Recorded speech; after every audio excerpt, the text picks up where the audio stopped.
নমস্কাৰ তো ইয়াৰে আগৰ ভিডিঅ'টো তুমি পাইছিলোঁ কি যে ৰাসায়নিক বিক্ৰিয়া কেমিকেল ৰিয়েকশ্যন হ'ল টোটেল কেইটা ধৰণৰ পাঁচটা ধৰণৰ তো তাৰে প্ৰথমটো আছিল আপোনাৰ অপহৰণ বিক্ৰিয়া প্ৰথমটো আছিল আপোনাৰ কম্বিনেশ্যন ৰিয়েকশ্যন সংযোজন বিক্ৰিয়া ঠিক আছে ছেকেণ্ডটো পাইছিলোঁ আমি বিয়োজন বিক্ৰিয়া ডিকম্পজিশ্যন ৰিয়েকশ্যন আৰু থাৰ্ডটো আজি আমি কৰিম সেইটো হ'ল আপোনাৰ অপহৰণ বিক্ৰিয়া ঠিক আছে সেইটো কি বুলি কয় আপোনাৰ ডিছপ্লেচমেণ্ট ৰিয়েকশ্যন প্ৰথম আৰু ছেকেণ্ডটো আমি আগতে অলৰেডি কৰিছোঁ তো তাৰ ভিডিঅ'টো যদি আপুনি চোৱা নাই তো চাই ল'ব পাৰে তাত মানে লিংকটো ডেছক্ৰিপশ্যন বক্সত দিয়া আছে নহ'লে আপুনি মোৰ চেনেলত যাই কিনে ডাইৰেক্ট চাই ল'ব পাৰে তো চাওক একদম ফাৰ্ষ্ট যিটো ৰিয়েকশ্যন আছিল সেই ৰিয়েকশ্যনটোত কি হৈছিল সেইটো কি কৈছিল সংযোজন বিক্ৰিয়া মানে তাতে কি হৈছিল আপোনাৰ যিকোনো দুটা বস্তু মিলি কিনে এটা বস্তু উৎপন্ন হৈছিল এইটো আছিল আপোনাৰ কম্বিনেশ্যন ৰিয়েকশ্যন সংযোজন বিক্ৰিয়া ছেকেণ্ড ৰিয়েকশ্যনটোত কি হৈছিল এটা বস্তু ভাঙি কিনে দুটা বা দুটাতকৈ বেছি হৈছিল তো আজি আমি চাম 3 নম্বৰটো চাওক 3 নম্বৰটোত কি হয় যেতিয়া ইয়াতে আপোনাৰ দুটা বস্তু থাকে ইয়াতে কি থাকে আপোনাৰ দুটা বস্তু তো দুটা বস্তুত কি হয় যে এটা ছিংগল থাকে ঠিক আছে এতে আপোনাৰ দুটা যিকোনো কম্পোনেণ্ট বা দুটা এলিমেণ্ট বা দুটা কম্পোনেণ্ট থাকিব তাৰ এটা ছিংগল থাকিব এটা অকলে থাকিব আৰু ছেকেণ্ডটো কাৰোবাৰ লগত থাকিব ঠিক আছে এক্সাম্পল দি বুজিম বা তাৰ আগত বুজি লওক যে কি বস্তুটো কেনেকুৱা হয় এটা মানে অপহৰণ বিক্ৰিয়াত কি হয় এটা ছিংগল থাকে আৰু নেক্সটটো কাৰোবাৰ লগত থাকে আৰু এই ছিংগল থাকাটো যেতিয়া কাৰোবাৰ লগত থকাটোতকৈ বেছি পাৱাৰফুল হয় তেতিয়া সি কি কৰে এইটোক আউটকট দি কিনে নিজে ইয়াৰ মানে লগত থকাটোক লৈ যায় সহজ ভাষাত বুজিম চাব তো ডিছপ্লেচমেণ্ট ৰিয়েকশ্যন কি ডিছপ্লেচমেণ্ট ৰিয়েকশ্যনত অপহৰণ বিক্ৰিয়াত কি হয় যে এটা ছিংগল থাকে মৌল আৰু এটা মৌল কাৰোবাৰ লগত থাকে আৰু ছিংগল থকা মৌলটো যদি বেছি পাৱাৰফুল হয় সি কি কৰে লগত থকা মৌলটোক চাইড কৰি দি কিনে একলাই কি যায় মানে তাৰ লগত থকাটোক নিজৰ লগত লৈ যায় এইটো কাৰ লগত হয় এইটো নৰ্মেলি মেটেলৰ লগত হয় কাৰ লগত হয় ধাতুৰ লগত এইটো অনলি ধাতুৰ ক্ষেত্ৰত হয় তো এটা ধাতু একলাই থাকিব এটা ধাতু কাৰোবাৰ লগত থাকিব তো যদি একলাই থকা ধাতুটো লগত থকা ধাতুটোতকৈ বেছি পাৱাৰফুল হয় তে সি কি কৰিব লগত থকা ধাতুটোক গুচাই দিব কি যে যি বিক্ৰিয়াত অধিক সক্ৰিয় ধাতুই অধিক সক্ৰিয় ধাতু মানে একলাই থকাটো বেছি সক্ৰিয় হ'ব লাগিব বেছি সক্ৰিয় মানে বেছি পাৱাৰফুল হ'ব লাগিব অধিক সক্ৰিয় ধাতুই এটা কম সক্ৰিয় ধাতু ঠিক আছে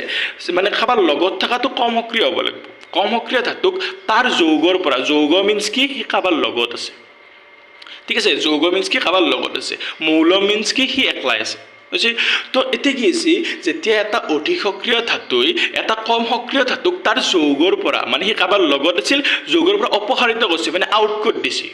ঠিক আছে তেতিয়া তাক অপহৰণ বিক্ৰিয়া বুলি ইংলিছৰ ডেফিনেশ্যনটো যদি চাওঁ কি the reaction where a highly reactive metal এটা বেছি ৰিয়েক্টিভ মেটেলে এটা ল' ৰিয়েক্টিভ মেটেলক তাৰ কম্পাউণ্ডৰ পৰা কি কৰি দিয়ে আউট কৰি দিয়ে সেইটো কি বুলি কয় ডিছপ্লেচমেণ্ট ৰিয়েকশ্যন ঠিক আছে সহজভাৱে বুজিলে কি হ'ব ধৰি ল'লোঁ এটা কি আছে যিকোনো এটা মানে বস্তু আছে ডেট ইজ এটা বি আছে বি যিকোনো এটা বস্তু আছে বি আৰু এটা এ আৰু চি আছে এ আৰু চি একেলগে আছে এ আৰু চি শান্তিত আছিল আৰামছে আছিল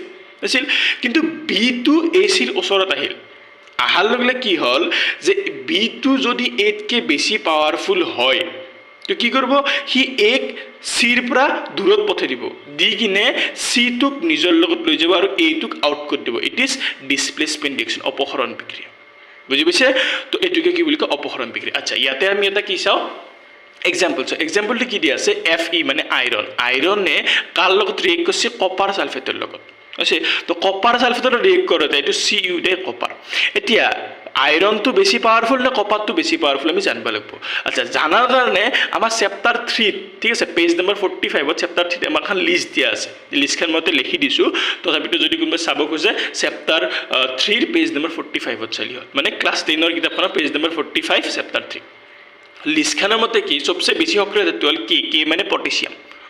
পটেছিয়াম সোডিয়াম ক্যালসিয়াম মেগনেছিয়াম এখানে হল আপনার মানে সক্রিয়তা ক্রম রিয়েক্টিভিটি সিরিজ এখানে চালি আমি গম পাম কোনি বেশি রিয়েক্টিভ কোনি কম রিয়েক্টিভ এখানে মুখস্থ করার কারণে এটি একটা শর্ট ট্রিক দিছোঁ মই কি যে পটেছিয়াম মানে প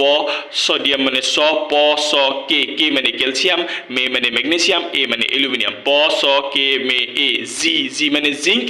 আ মানে আয়রন লে মানে লেড হা মানে হাইড্রোজেন ক মানে কপার মা মানে মার্কিউরি সি মানে সিলভার গো মানে গোল্ড বুঝছি তো এই রিয়েক্টিভিটি সিরিজখান আমি জানবা লাগবো অপহরণ বিক্রিয়ার কারণে